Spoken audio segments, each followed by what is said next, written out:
everybody, how are you? Mrs. Brown here. I'm going to share with you a story today called My Best Friend Bob. I hope you like it.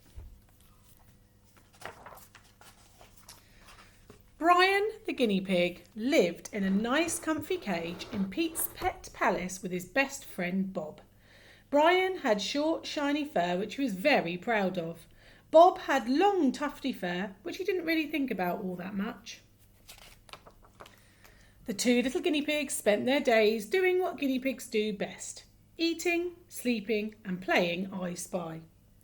Brian was terribly good at I Spy and almost always won with clever words like budgerigar and dog food. One day, Brian and Bob were busy playing when a little boy walked into the shop. "I spy with my little eye," said Bob, but before he could finish, the little boy reached into the cage and picked him up. "I want this one," the boy said. "I shall call him Fluffy." Brian watched as Bob was put into a cardboard box with holes in the lid. He just had time to wave goodbye and Bob was gone. Suddenly the cage felt very big and empty. "Oh dear," sighed Brian, "I shall miss Bob," and he trundled off to find a peanut to cheer himself up. But he didn't cheer up at all.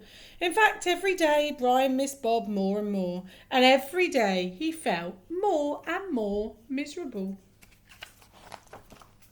Then one day Brian was sitting in his cage feeling very glum when he noticed an old man peering down at him.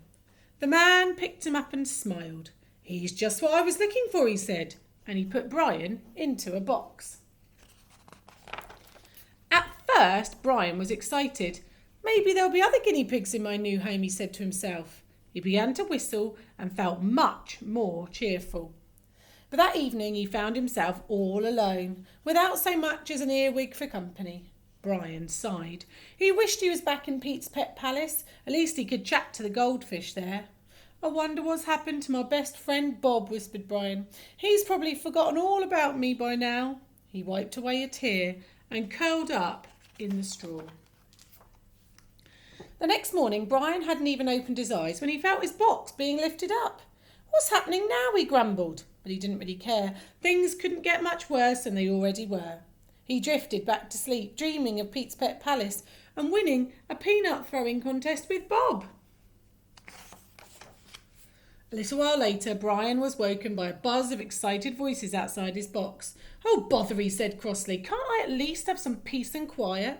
Then suddenly the lid was lifted off and bright light streamed into the box. Brian looked up to see a little boy smiling down at him. He sleepily wondered if he had seen the boy somewhere before. The boy picked Brian up and gave him the biggest hug he'd ever had. "Oh, thank you, Grandad," he said happily. "He's just what I wanted. I shall call him Snuffles." The little boy put Brian into his new hutch. Brian stretched out and sniffed the air. "That's funny," he said, and he sniffed the air again. As Brian watched, a pile of hay in the corner started to move.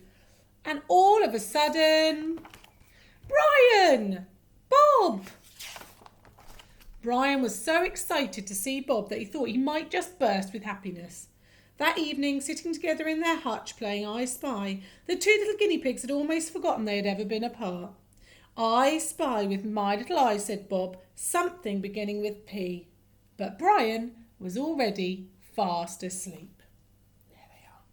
That was a nice happy ending, wasn't it? About the two best friends getting back together again. Anyway, I hope you enjoyed that story and I look forward to sharing another one with you again soon. Bye.